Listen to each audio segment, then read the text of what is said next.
Você já parou no fim do mês, olhou para sua conta bancária e teve aquela sensação de que não faz o menor sentido? Você trabalhou duro, ralou o mês inteiro, mas o dinheiro simplesmente sumiu e você não consegue apontar para um grande gasto que justifique isso. Essa é uma das frustrações mais comuns do brasileiro, a de se esforçar muito e sentir que não saiu do lugar. A verdade é que, na maioria das vezes, o nosso dinheiro não vai embora em uma grande compra, mas ele vaza aos poucos em pequenos desperdícios diários que a gente nem percebe. São dezenas de pequenos ralos invisíveis que, gota a gota, levam a parte enorme do nosso salário. Neste vídeo, a gente vai fazer o papel de um detetive financeiro. Vamos caçar esses pequenos gastos que se escondem na rotina e que, somados, criam esse rombo no orçamento e te deixam com a sensação de que o seu esforço não valeu a pena.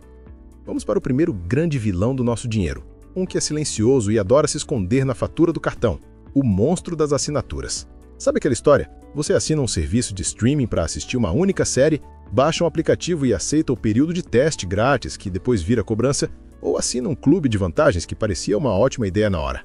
O problema é que a série acaba, o aplicativo fica esquecido numa pasta do celular e a gente simplesmente esquece que a cobrança continua lá, caindo todo santo mês. Cada uma parece inofensiva, uma parcelinha de 20, 30 ou 40 reais. A gente mal sente, mas a mágica do mal acontece quando a gente soma tudo.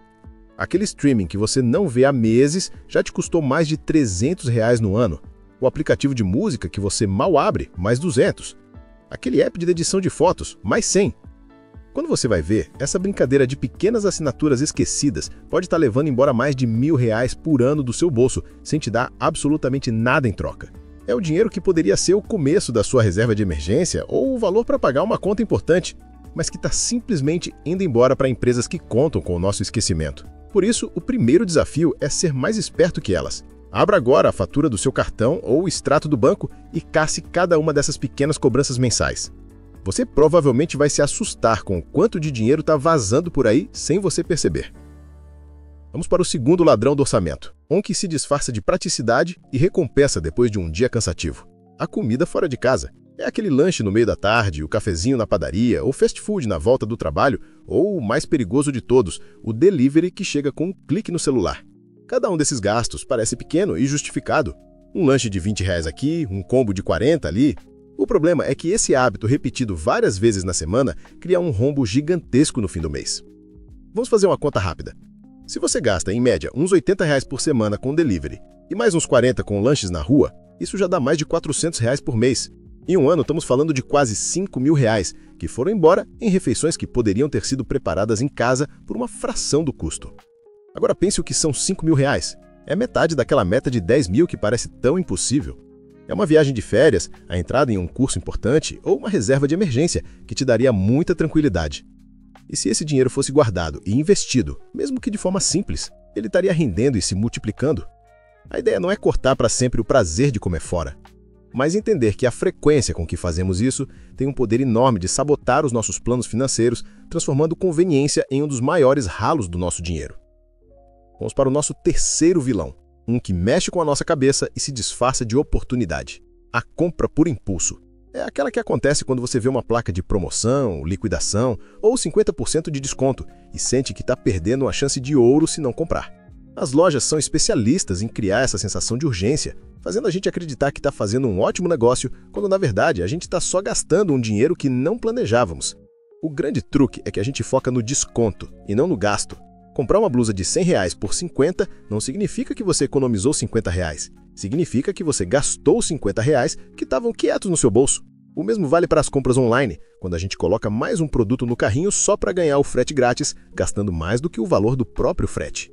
Cada uma dessas compras parece pequena, um deslize inofensivo, mas o efeito cumulativo é devastador. 50 reais hoje, 80 na semana que vem, mais 30 no fim do mês. Quando você soma, percebe que centenas de reais estão indo embora em coisas que você não precisava de verdade e que muitas vezes ficam encostadas no armário. É um vazamento silencioso que acontece porque a emoção de aproveitar uma oferta fala mais alto que a lógica do planejamento financeiro. Agora vamos falar de uma ferramenta que pode ser uma grande aliada, mas que, se usada do jeito errado, se transforma no vilão mais perigoso de todos para o seu dinheiro: o cartão de crédito. O primeiro grande perigo, e o mais conhecido, são os juros. Quando você não consegue pagar o valor total da fatura e entra no chamado crédito rotativo, você aciona uma bomba relógio financeira. Os juros do cartão no Brasil estão entre os mais altos do mundo e uma dívida pequena pode virar uma bola de neve em uma velocidade assustadora. Aquela compra de R$ 500 que você não pagou, em poucos meses pode se transformar em R$ 1.000 de dívida, fazendo todo o seu esforço de economia e abor abaixo apenas para alimentar o lucro do banco. Mas o perigo não mora só nos juros. A outra armadilha, muito mais sutil, é a dos parcelamentos sem juros. Fazer uma compra em 10 vezes de R$ 50 parece fácil e leve para o bolso. O problema é que a gente não faz só uma. A gente parcela o celular, depois a roupa, depois o presente, e quando vamos ver, uma parte enorme do nosso próximo salário já está comprometida antes mesmo de cair na conta. Você perde a noção de quanto gastou no total e fica preso, pagando por meses por coisas que talvez você nem use mais. Essa soma de pequenas parcelas cria uma falsa sensação de poder de compra, mas na verdade ela só aperta seu orçamento futuro e te deixa sem margem para qualquer imprevisto.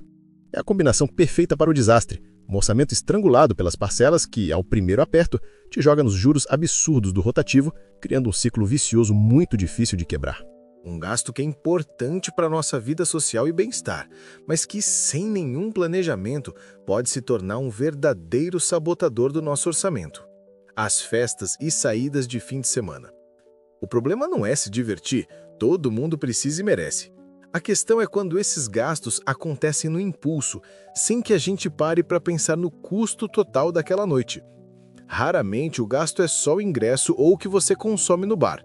Tem o transporte de ida e volta, que quase nunca é barato, tem aquele lanche na madrugada, às vezes até uma roupa nova que você compra só para o evento.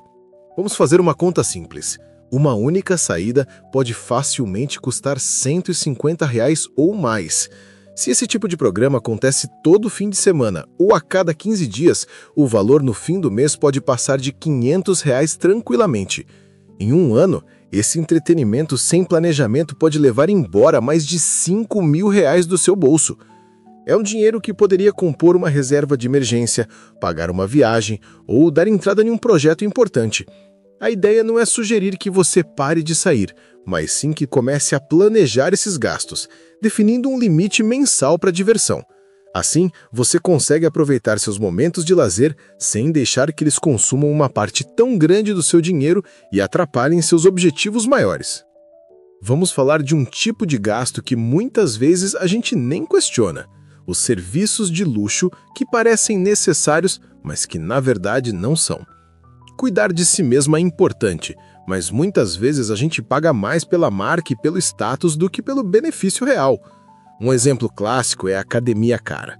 Uma mensalidade de R$ 300 ou R$ 400 em uma academia de grife pode ser facilmente trocada por uma de R$ 100 em um lugar menor e mais simples, que tem todos os aparelhos que você precisa para atingir o mesmo resultado.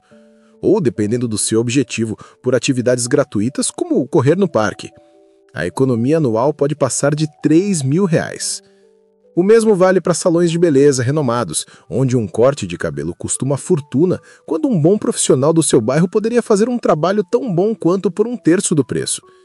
Isso se aplica também a produtos premium no mercado, como cafés especiais ou alimentos de marcas famosas, que muitas vezes têm uma versão mais barata e de qualidade muito parecida na prateleira ao lado.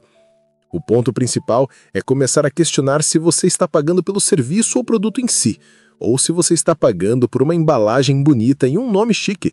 Na maioria das vezes, existem alternativas muito mais baratas e igualmente eficazes que podem liberar uma boa parte do seu orçamento sem que você precise abrir mão do seu bem-estar. Chegou a hora do choque final, o momento em que a gente soma tudo e enxerga o tamanho do estrago que esses pequenos desperdícios causam. Vamos ser conservadores e somar os gastos que levantamos. Um pouco com assinaturas esquecidas, um valor considerável com comida fora de casa e delivery, algumas compras por impulso, movidas por promoções, os gastos com lazer e transporte mal planejados e alguns serviços que poderiam ser trocados por alternativas mais baratas. Quando você coloca tudo isso na ponta do lápis, é assustadoramente fácil chegar a uma soma de 10, 12 ou até mais de 15 mil reais por ano. É um dinheiro que simplesmente escorreu pelas suas mãos sem que você percebesse. Pense o que são 15 mil reais. É o valor de uma moto, de uma grande reforma em casa, de uma viagem dos sonhos, ou o suficiente para te dar mais de um ano de tranquilidade financeira em caso de uma emergência. Por isso, a reflexão final é que essa análise não é sobre se tornar uma pessoa obcecada por economizar cada centavo. É sobre entender que no Brasil real, com o nosso custo de vida, cortar despesas desnecessárias deixou de ser apenas uma dica de educação financeira para se tornar uma estratégia de sobrevivência. É o que te permite respirar, sair do ciclo de pagar contas